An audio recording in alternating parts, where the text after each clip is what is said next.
Thanks for tuning in to more Saturday college basketball talk. That's right. We're talking college hoops, March Madness on a Saturday. So you know what that must mean. 11 bids are going to be handed out today, starting this afternoon with the America East. Matter of fact, that game is tipping off in about a half hour. We're recording this at 10:30 Eastern time. Jim Feist, of course, joining us here on Proline TV. And Jim, this is the biggest day in college basketball as far as bids being granted out. As I mentioned, we're going to have 11, I think actually 12, I believe, because we've already previewed the America East. And then tomorrow, there are 5 more before we earn the field of 68 on Sunday night. You know, if this is March Madness, today has to be called insanity. And you know what I don't like, though, is like, why on earth would you have 12 championship games in one day and we have to wait until 6 o'clock Eastern for 11 of them to be granted? You've got all day from 11 till 6 where 1 is given out. And then 11 are given out between 6 and midnight. I mean, Eastern time. I mean, come on. Really? What is that about? If you let it up to the suits to make decisions, everything's going to always be chaos. Everybody wants prime time, and it's just so annoying. It just, I mean, come on. Well, it's all about, it's bad. It's really bad. And even these games on the East Coast, I mean, why on earth are you starting the ACC championship game at 8:30 on the East Coast, and you're starting the SWAC at 9:30? I mean, what the hell are they doing on at 9:30? So I don't know. It's stupid, but hey, the good news is we have a lot of college basketball to talk about, and we're going to start in chronological order with the MEAC that gets underway at 1 Eastern. And you got really the 2 top teams, Norfolk State and South Carolina State. Norfolk State, don't forget, they won that CIT championship last year. That was one of those, championship tournaments that you have if you're not lucky enough to be in the big dance. They returned 4 starters from that championship team. South Carolina State was a good team last year in the MEAC as well. They were second place, and they returned 4 starters. So 2 best teams going at it. The home team won both games in the series this year by only 5 total points. That's how close this series was this year, including 1 game in overtime. Norfolk is just 3-8, though, against the spread in their last 11. They won both of their playoff games by just 3 and 7 points as 11 and 16-point favorites. So obviously they're not playing their best basketball. South Carolina State has won 11 straight games, and they have covered 9-1-1 in those last 11. Yeah, I like South Carolina State in this game. It's obviously these aren't games we talk about very much, but the quality between the two, I mean, they're really the one team's got 16 wins, the other Norfolk's got 19. I make it basically almost a pick 'em on the numbers, but I got South Carolina slightly trending. Well, like you said, Norfolk won the last couple of games so close that but South Carolina State's better form right this minute. Yeah. And with 11 straight wins, they got it going on. So I'm gonna take them here. And the other thing too is keep in mind Norfolk State, even though they went into that CIT tournament, they were not the champions, obviously, because they would have went to the big dance. But they did win just a couple years ago. They went back to the tournament. South Carolina State has not received a bid since 2003. So over 20 years. So that you could really tell that South Carolina State is going to be psyched in this one. It is a neutral court, though. Okay, so keep that in mind. And that's something that we're going to talk about here today. All right, so let's move on to, because that started at 1. We're not going to go to 2. We're not going to go to 3. We're not going to go to 4. We're not going to go to 5. But we have to wait all the way till 6 o'clock for the next bid to be given out. And that is going to be from the Mountain West. And this is going to be a good one because we talked the other day about how, I mentioned I was really disappointed with Boise State this year. I thought they were going to be a much better team, thought they were going to be an easy tournament team. but they've had to really put it together here late in order to solidify their bid. Their win over New Mexico yesterday showed you exactly what thought Boise State was going to be this year.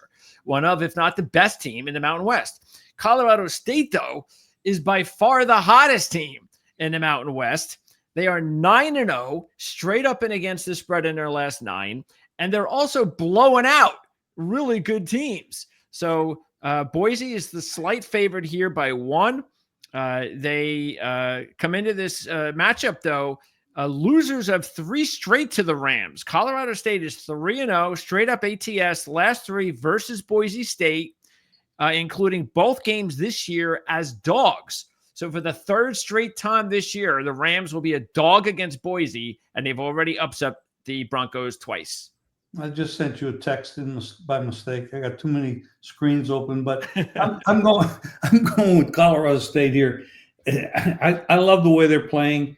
I mean, the ratings just year to date, 81, 82, 83, they're both like this. But when you look at current form, covering, I mean, their last 8 games alone, I even go deeper than that. Colorado State's covered their last 8 games, 92 rating off an 83 rating all year. That's how hot they are. They're up 10 points over their season rating, and that's remarkable. And I'm going Colorado State here. I like them good. You wanted to hear something else, too. During this 9-game winning streak, all 9 wins are by 8 or more. All 9. They've won by 25. They've won by 22. They've won by 27. They won by, 27 actually twice. And then they just won by 11 against Utah State coming in here. And that was like 20 late in the game. That was even worse than the score actually looked before Utah State made it a little bit closer. So look, I don't think there's any doubt now. They have to give Colorado State a bid. It's got to be Colorado State, Boise State, and New Mexico. And I was just going to ask you how many bids, but how could you not give this team a bid? I mean, know. You got 24 wins on the season, and they're smoking.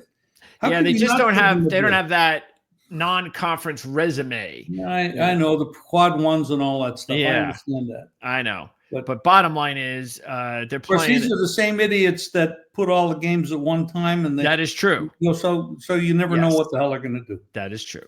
Yeah. So anyway, I think Utah State's the clear bubble team if they're going to get 4. I think San Diego State's in big trouble now because Boise State beat them in that bubble matchup.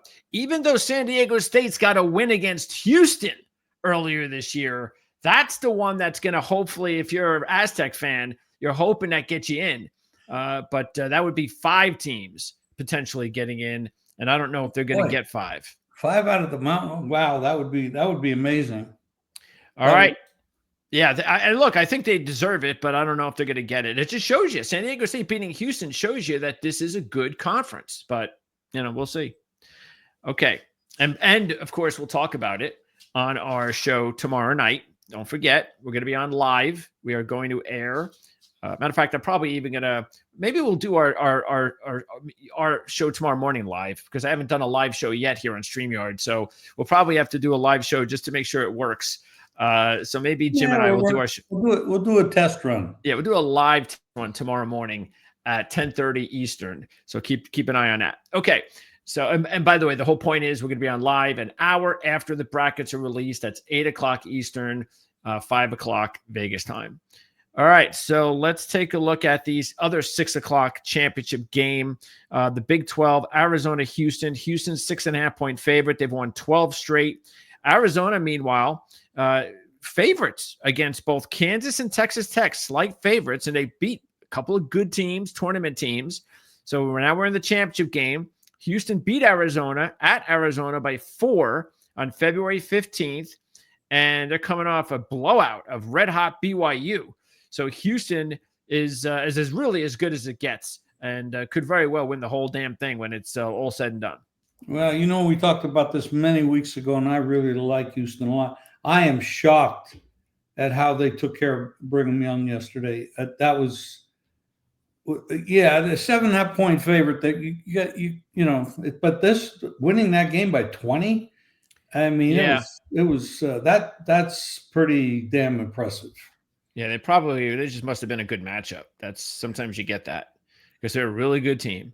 So, but they're 6.5 here. It's I mean, Arizona is playing some good ball too, but I don't know. What do you think? I got to go with Houston.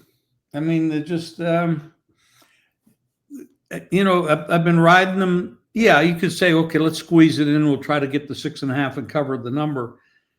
I think Houston wins the game, and then it comes down to the foul shots at the end. You know how that goes, and those don't always fall for you.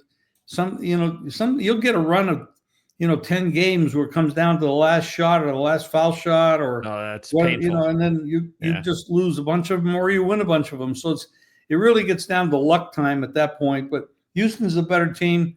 Do I make it that big a number? Well, let's see. Probably the best I could do here is make it -7, 7.5 at the most, and then I lean Houston. I'm not excited about laying that many numbers. Yeah. But And these two teams played, like I said, it was a very tough, hard fought game. So, oh yeah, Houston's going to win the game. I think it's more of a money line play or a money line play with another big favorite that you like, or two other big favorites that you like that you don't like laying the numbers, like a VCU or something like that. All right. You might take a. It's not the best betting advice in the world, but today is a day when I can't take every game. If somebody wants to have action, okay, money line parlay, Houston, VCU. Well, Bryant is probably going off in a few minutes, but something like that. We have these obvious favorites that should win, but I'd rather take our next game. I'd rather take our next game, and that's St. John's money line. They're taking on Creighton, same spread, 6.5, and I don't think there's any way St. John's is going in the Garden this year of all seasons. The way they're playing. And they're going to lose this game. No, they're not losing. It's up to you if you want to take the 6.5 or not, or give the 6.5 or not. But this is one of those that I think you're right on. I mean, if you want to take Houston and St. John's money line, do it. But no way St. John's is losing the championship game this year in the Big East tournament at Madison Square Garden. It's not happening. When you watch that game yesterday with Marquette, I mean, it was a battle. It was a battle. Well, they were down big. Then they turned up the heat, and all of a sudden you turn around, it's a 16-point game. Yeah, they were up. They were down 15. I know. Yeah, I know. So, I know.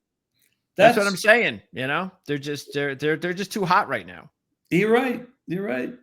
They beat Butler and Marquette by a combined 37 points in the tournament. Don't forget, Creighton barely survived DePaul in overtime in the quarters before knocking off UConn in the semis. Okay. Well, they've played. Let's see. They played Creighton at home. They won by 6. Pushed against the line. Game went over. Let's see. The home team split this year. Oh, so, yeah. And then Creighton won by 1. The home team split on the road. So the home team, that was an underplay. Actually, both games pushed. That's something that's really unusual. Against the number, both games were a push. Well, take the money line, like I said. Yeah, right. Even though I still think I'll probably take St. John's and give the 6 anyway. All right, so now you go to the MAC, and hey, lo and behold, look, we got 6.5 again. And so you might want to think about this one as well. Miami has not, believe it or not, Miami of Ohio has not been to the dance since 2007. That's the last time they had a MAC championship bid. Akron, meanwhile, they're the defending champs. So they've been like the crown jewel of the MAC the last several years. And they are taking on a Miami team that they beat at home in their only matchup this year by 27 points back in late January. They've actually beaten Miami at least 9 out of 10. I don't have figures beyond that, but they've pretty much dominated the series. They've won 20 of their last 21 outright, Akron has. And Miami's won 6 out of 7 straight up ATS coming in here. Interesting enough, both losses by those teams in those streaks came to the same team, Ohio. But Ohio lost to Toledo, and that's what knocked them out of the MAC championship tournament. I was surprised about that. I mean, Ohio is maybe a real sleeper, but they couldn't get by Toledo. Yeah. Yep. So what do you think? Akron's the clear team to beat here. Are you willing to give 6.5 up? Or do you want to put them in the money line too with St. John's and Houston? Yeah, but this is a little bit different kind of team. 6.5. No, I'm with you. I think this is just like the same category as the others. The spreads. I don't make it that big. I can't make it that big to lay it. This is one of those games where you want to do some money line parlays just to stay in. And like I said, as a bettor, I don't want to promote parlays to people, but if you want to have a reason to watch the game and be excited about it, either you bet the parlay and you have it with other teams, kind of exciting, or you get in-game betting, which we don't talk too much about that. But in-game betting is something that's become very popular also. Yeah, well, that is definitely a show that we'll do at some point when the tournament's over. But because in-game betting is a crazy, but can be a successful way of handicapping and trying to make money on games. So we'll talk about that at some point. Next up, let's talk about the Metro Atlantic, and my sleeper team here is still alive: Mount St. Mary's and Iona. And I'm actually surprised Iona is the favorite here. They're giving a lot of people at Quinnipiac yesterday.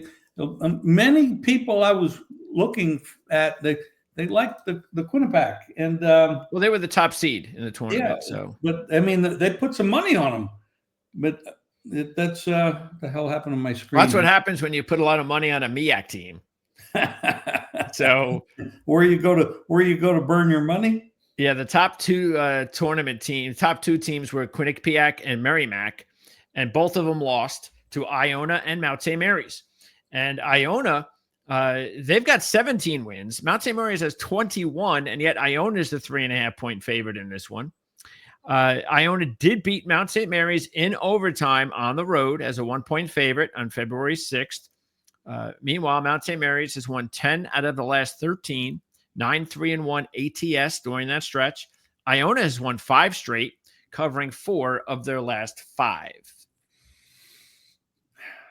Wow. Every number I has, there's a neutral floor, right? Yes, it is. Everything I have says Iona's the right side in this game. Okay. So is that where you're going to go? 3.5? No, I'm not going to do that. What's the line? 3.5. Who's favored? Iona. No, that's I can't do that. Yeah, I can't do that. Yeah. I'm gonna ride Mount St. Mary's. They were my tournament sleeper. So I'd say if I was laying 2, maybe I'd take a shot with Iona. But at 3.5, you're starting to stretch me out, and I start looking at the other side. Okay. But I'm gonna. Let me take a little closer look at this. 5 straight wins by Mount St. Mary's. 4 in a row under. They were only favored. They were favored at home against Siena, against Marist at home, both by 2. Okay. Wow, we got five wins in a row for Iona. You got Mary's. You got St. Mary's. Let me take a look here. 70-67 on the road. It's only the MEAC, Jim. And well, this is tough. That tells you right there. Then we pass. Yeah, let's move on. I'm trying to give the people some action too. Well, yeah, okay, I'll go on that one. I'll pass. Okay. Here's another 6.1. Duke against Louisville, And, I know that we've been all over Clemson, and deservedly so. They're definitely a team that you want to be keeping an eye on come tournament time. But now Louisville is a team that is trying to break in as well and say, hey, don't forget about Louisville, who have won 21 of their last 22 games, even though it just shows you how bad the ACC is this year. Duke, meanwhile, we all know the story. There's no Cooper Flag, yet they're still a 6-point favorite, and they've still won 10 straight, even though they haven't covered either of their tournament games with Flag out for a game and a half. Louisville got by Stanford by 2 and then beat Clemson by 3. Duke has won 6 straight against Louisville, including on the road way back December the 8th by 11 points as an 8-point favorite. Now, here's an interesting trend for Louisville. This year as a dog, they're 5-2 straight up, 6-1 against the spread. So that's really good as a dog. But here's the bad news. The only loss against the spread was against Duke. So you kind of have to throw that one away. Yeah, well, this Duke isn't the same team. No, they're not. No, they're not. And that's why I think Louisville is a pretty good play here. What's the number? 6. Which means you're getting probably a couple of 2-1 on the money line at least. Well, I'm gonna take Louisville here. It's a big loss. They scrapped it out against North Carolina yesterday, but it's tough when your big guy's gone and he's really a great player to miss. So, but they're well coached. I'm talking about Duke. They're well coached. They have they go deep. Duke is always a deep team. They got a lot of talent. They recruit well. They get good quality players, but you can't go against that. You just can't. No, that's a big number. I don't see it ending any much differently than yesterday's game with North Carolina. Yeah, I agree. I like to stay within the spread here. I like the dog. All right, now let's talk about the Conference USA. And we have the matchups here of 2 of the top teams in this conference, including number 1 seed Liberty. Liberty has won 26 games this year. They've won 10 out of 11. Jacksonville State's just 5-3, though, in their last 8. Both teams are good spread teams this year. They're both 19-10 against the spread. The home team split the series this year, so the home team won both games.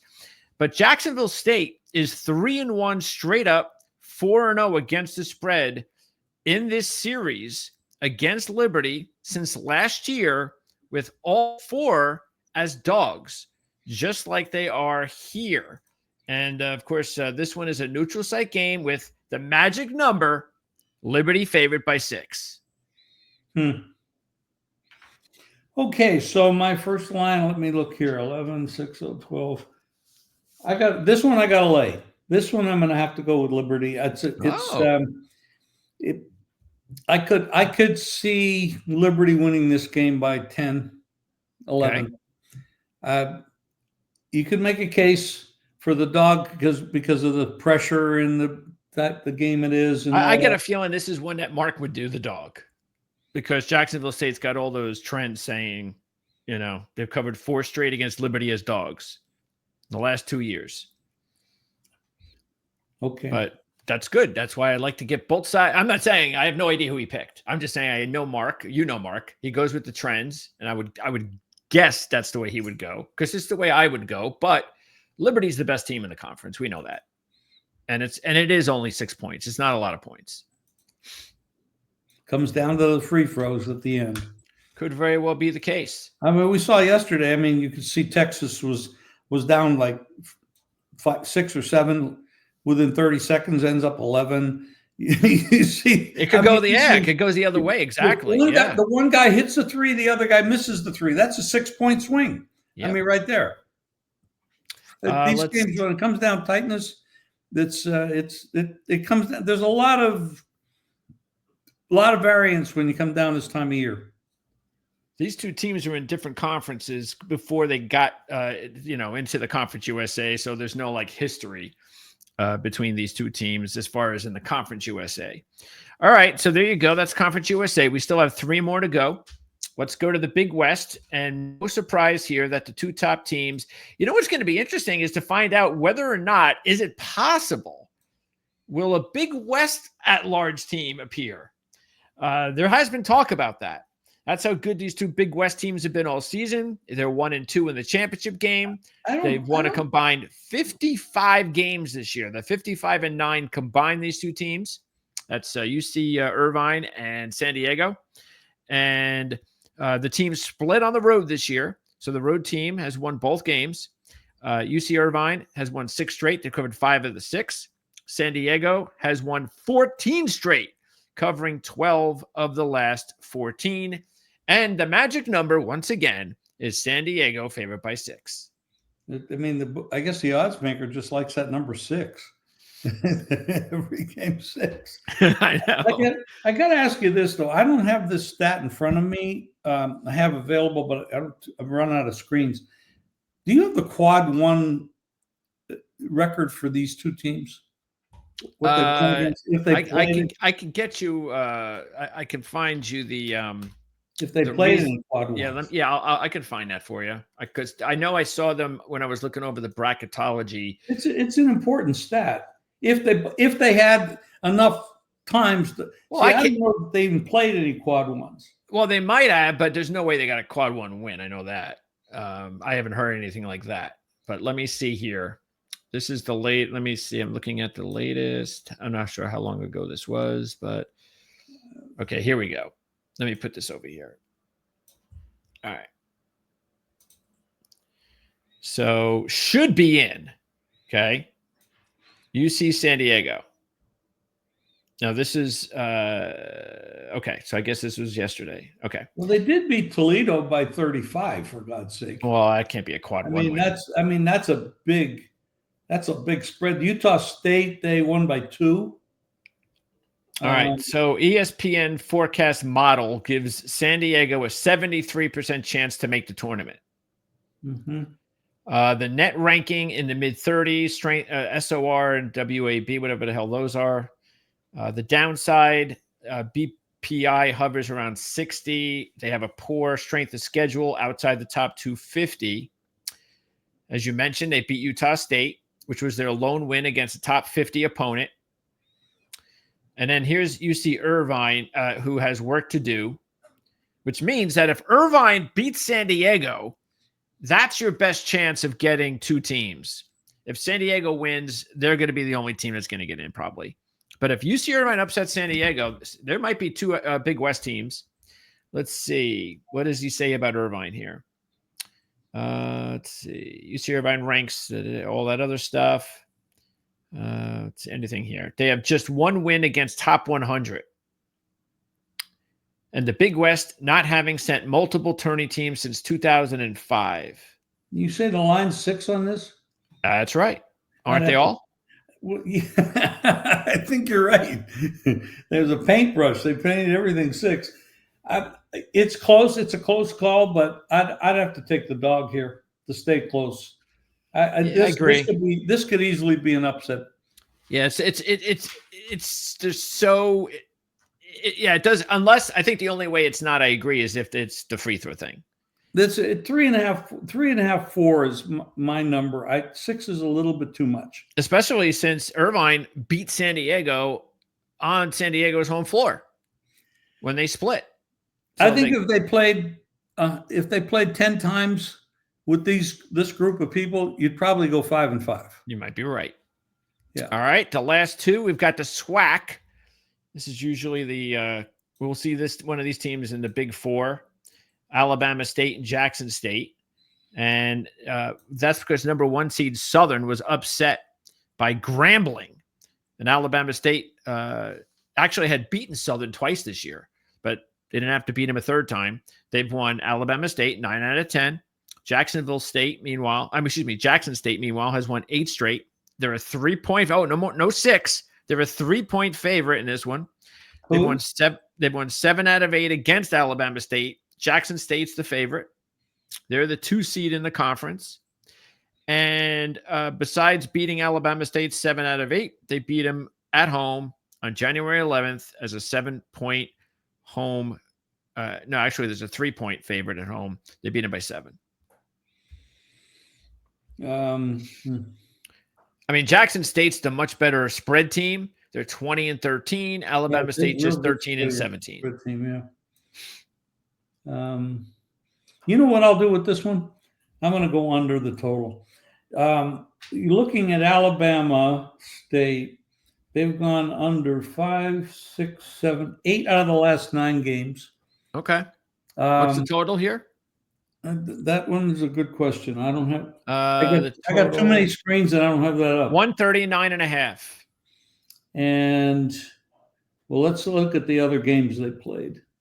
146.5. That one went over 77-70. Alabama State. Yeah, I see all these unders you're talking about. 1, 2, 3, 4, ton 5, of 6, unders. 7, I gotta go. 8. I gotta go under in this game. At a 9.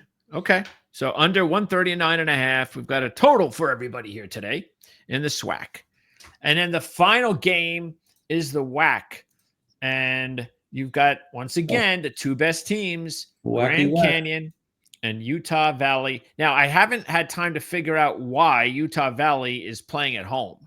It could be that it's just, they have a better arena, bigger fans, to fill the arena. They're actually on their home court. Yep.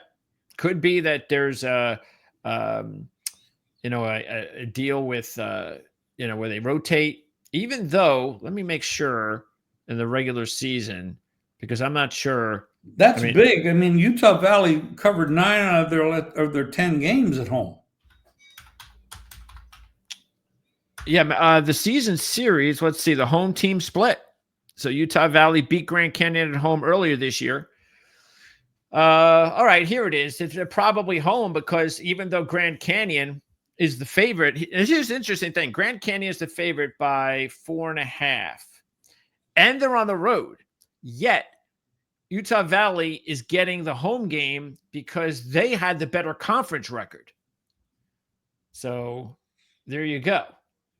That's the reason why I didn't realize that. I thought Grand Canyon had the better conference record. You're telling me Utah Valley? Wait a minute. Are you sure you're watching? I have to pull up a screen, but I don't have I have too many screens open.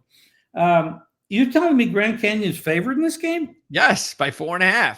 That's what I'm saying. They are the better team, but Utah Valley has but they won 2 more games than Utah Valley. I mean, well, I'm just telling you they're the better team.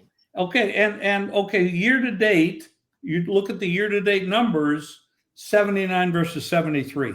Yes, they're favored, but you got to give them something for home court. So give them two for home court. So the 6 point goes to 4, which you said what it is. But when you look at the last couple of games, and keep in mind Grand Canyon last year won 30 games. They were the best team in the WAC. Well, they're good. They're a good team. And they returned 4 starters. Utah Valley returned 1 starter from a 16-16 team. So, but again, we know Utah Valley's one of the top 2 teams in this conference, but Grand Canyon's just a better team.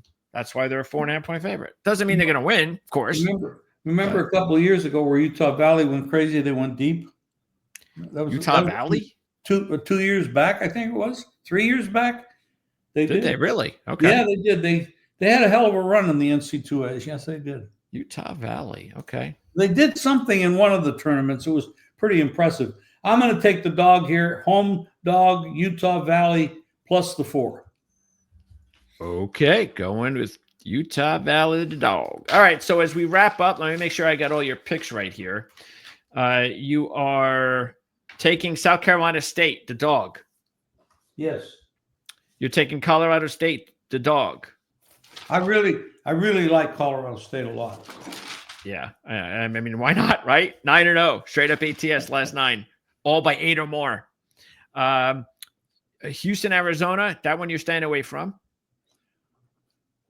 Well, that's the one I said that maybe you want to parlay them with somebody else. Yes, the money line. Just want to have some TV action. Yeah. I don't try to recommend too many parlays, but yeah, that's okay. And St. John's, same thing, 6.5. Correct. Akron, same thing. Six and a half. And then who did you go with in the MEAC? Nobody. You decided to stay away from the Iona Mount St. Mary's game. I got to go with Iona there. You're gonna take Iona. Yeah. Okay. 3.5 point favorite. I'd like them on the money line a little bit better. And then Louisville and Duke. We're both taking Louisville. Definitely Louisville. Jacksonville State, Liberty. You're taking Liberty. Liberty. And then you're taking UC Irvine, the 6 against San Diego. Correct. And you're taking the under total, 139.5 in the SWAC. Right. And you're taking Utah Valley, getting 4.5 from Grand Canyon. Yeah, let's go down that one more time so I have them written down right. Okay. South Carolina State, getting 1.5. Correct. Colorado State, getting 1. Correct. Again, I'm not going to go with the money lines. Iona 3.5. Like I said, I'm going to bet at the money line, but that's okay. All right. Well, if that's the case, then again, you've got Iona, St. John's, Houston, and Akron as money lines only, and then you've got Louisville +6. Correct. Liberty -6. Correct. UC Irvine +6. Yes. Under total 139.5 SWAC. Yep. Utah Valley getting 4.5. Right. And there you go. And that is it for today's show. Tomorrow, and my best play is Colorado State. All right. Again, that Boise team is starting to play good too, but I hear you. Colorado State is red hot. That's the way to go. And we're going to be back on again. We're going to go live tomorrow morning at 10:30 Eastern. So hopefully all will go well. Our live hookup, and if it doesn't, then we'll just record it, post it, and I'll figure out how to make sure our live coverage is good for Sunday night. And then we're back again 8:00 Eastern for our bracket, our early reaction to the bracket. I have a question for you. We didn't talk about Auburn. I've seen some. I haven't been able to get any in-depth articles on it, but injuries. Did they suffer some injuries in that game that I can't find the details on, or would you know? I can check, but because I've been looking and playing Tennessee. They're getting 5 right now, Tennessee. Yeah, I mean, I bet Tennessee if these injuries. I got to find out who's hurt, if there's somebody hurt, because you see stuff on the internet, you can't believe everything you see. There's a lot of fake news, so I got to dig into this a little bit. Not on the internet. Yeah, I know, but that's where you start hearing it, and then you got to go confirm it. Let's see if I see anything here. I don't see anything. Let's see. I'll show you what we heard of an update. I think this is before the tournament, maybe. Let's see. Bruce Pearl assures their fans that the squad will be healthy. Okay. Let's see. He's talking about now again, this is before the game yesterday. Oh, but I don't see anything after before the tournament began. He says we're going to be healthy. But I don't see anything at all. I read this one clip about the game, and at the end of the game, they said, unfortunately, a couple of the Auburn players got banged up. Now I got to find out who the hell's banged up and how much. Yeah, so I mean, I don't think that'd be the case because the line just moved up. It was 4. Now it's 5.5. If they were banged up guys, it wouldn't be betting favorite, right? Yeah, there's no way that line would move up. Well, you start talking 5.5. Hey, we're almost there at 6. The game should be 7.5. That's the right line. Yeah, screw Tennessee. However, Michigan State's to play today. What, pardon? Michigan State's to play today. Well, Wisconsin came into the game yesterday shooting 25% from 3, and UCLA obviously didn't decide to play any defense at the 3-point line, and they lit it up. Oh, so they got hot from 3? They just smoked them. Smoked them. That's basketball. That's all you got to do is get hot. There was a couple. I mean, Illinois, show me some work, man. You got this far. You didn't even show up. You're down 25 halfway through the game. Oh, my God. Florida, 3.5 against Alabama. That'll be a good one. The SEC, those be good semifinal matchups. But maybe we'll get a Florida-Auburn championship game on Sunday to talk about. Tomorrow's championship games we'll be talking about will be the American, the Atlantic 10, the Big 10, the Ivy, and the SEC. So that will be the 5 championship games. Maybe we'll have a little bit of a talk early on and to recap what happened earlier, actually on Saturday. Anyway, so make sure to subscribe, though, because this is a great time of year to be a ProLine TV subscriber. Subscribe and like. Subscribe, like, and support. I did see the Twitter, and I did repost it. I saw that. Yeah, we'll talk about that after. I don't understand how all that shit works. Well, it worked. We'll talk about it after. And by the way, we're now set up to receive donations. That's right. And we're going to get into that in the coming days, or even today's a good way to start. All you have to do is check out where that I'll fill in a more detailed description of it. But basically, the bottom line is you can now donate to our channel anytime you want to. You can donate $1.99. You can donate $50. You can donate $300. Anything you want. At any time. We are now a full-fledged YouTube ad partner. And so we'll talk a lot more about that in the coming days, including tomorrow night on our big bracket release show. And then, of course, we're going to have our tournament preview show on Wednesday. Mark Lawrence is going to join us. And, of course, everybody's going to be there for our final predictions for the big dance coming up, even though we'll already have the big 4 underway. But we'll talk more about that on Sunday night, since we won't be able to talk about it on Wednesday. So that at least we'll have predictions, maybe early predictions on what we think about the first 4 games later on Sunday night. So, Jim, appreciate your time as always. Absolutely. See everybody tomorrow.